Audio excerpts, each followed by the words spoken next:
bagay na umiikot. Katulad itong PTO, so umiikot yan. So, ito ay isang water brake dynamometer. Bakit water brake? Kasi yung ginagamit na load ay water. So, kung nakikita niyo itong hose na ito, nakapit yan dyan sa isang pump. Ngayon, may tubig na dadaloy dyan. At siya yung gagawin load niya. Ngayon, di ba,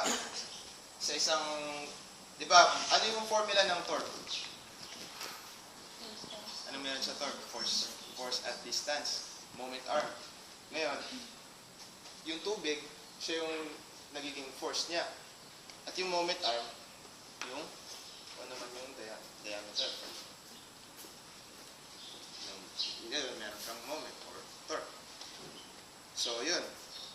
Minimeasure niya yung kaya niya i-measure dito, maximum power, maximum torque, at saka yung fuel consumption. Importante yung fuel consumption.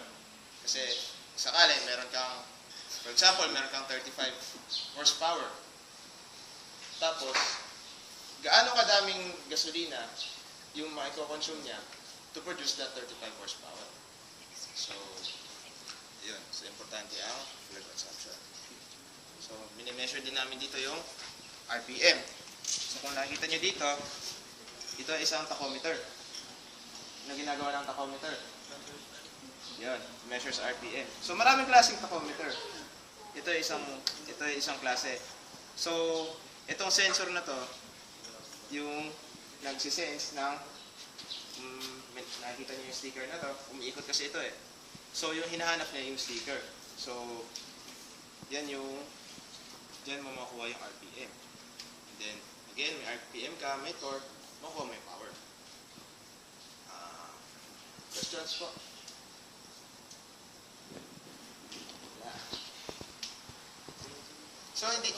So, sa pagtetest ng tractor, hindi lang ito, hindi lang yung PTO. Minimeasure din yung speed, minimeasure din yung turning radius. Sa speed, paano i-measure yung speed? Meron kang mahabang linya.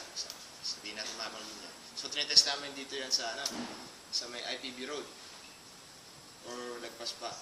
So, meron kaming 50 meters na nakaset. Then, lahat ng speed setting. Low, medium, high. Sabihin natin, low, medium, high. Meron ka first gear, second gear, third gear, fourth gear. Wala na. 3 times 4, 12. Meron ka forward reverse. Wala na. 12 times 2, 24.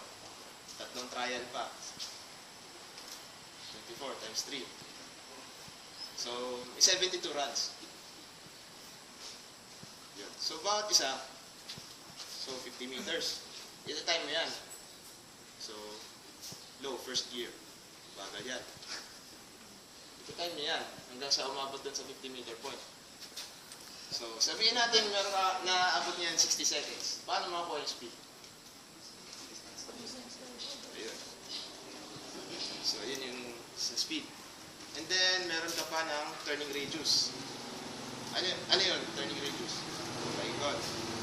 So, dalawa yan. Apat pala yan. Kaliwa, kanan. With brake, without brake. Bakit with it, without brake? Pagka with brake, kunyari, iikot mo to ng kaliwa. Itong gulong na to ay naka-brake. Ito ay gumagalaw. So, mas maliit na radius yan. Okay. Wala ka lang tanong? Sige, pupunta tayo dito sa